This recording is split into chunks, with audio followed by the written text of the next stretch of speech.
ఇవాళ ఈ తెలంగాణ రాష్ట్రానికి నరేంద్ర మోడీ ప్రధానమంత్రిగా 10 ఏళ్లు, పార్లమెంటు సభ్యుడిగా 5 ఏళ్లు నువ్వేం తీసుకొచ్చినావో ఈ ప్రజలకు సమాధానం చెప్పు.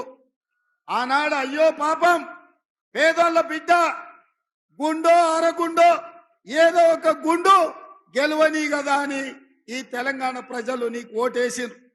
మరి 5 ఏళ్లల్లా నిజామాబాద్ లో గుండు గాని, కరీంనగర్ లో ఉన్న అరగుండు గాని ఇవాళ తెలంగాణ రాష్ట్రానికి ఇచ్చింది లేదు, తెలంగాణ రాష్ట్రానికి తెచ్చింది లేదు. నరేంద్ర మోడీ గారు జాతీయ ప్రాజెక్ట్ ఇవ్వలేదు, నరేంద్ర మోడీ గారు ITIR కారిడార్ ఇవ్వలేదు. ఇవాళ ఈ తెలంగాణ రాష్ట్రానికి నరేంద్ర మోడీ భారతీయ జనతా పార్టీ ఇచ్చింది ఏంటంటే గాడిద గుడ్డి ఇచ్చిండ్రు.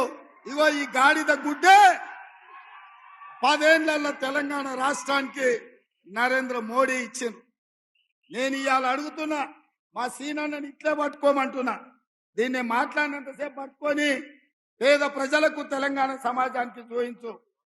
ఎందుకంటే తెలంగాణకు బీజేపీ నరేంద్ర మోడీ ఏమిచ్చిండయా అంటే కర్ణాటకకేమో చెంబిచ్చిండు, ఆంధ్రప్రదేశ్కేమో మట్టి చెంబెడు నీళ్లు ఇచ్చిండు, తెలంగాణకు మాత్రం గాడిద గుడ్డిచ్చిండు.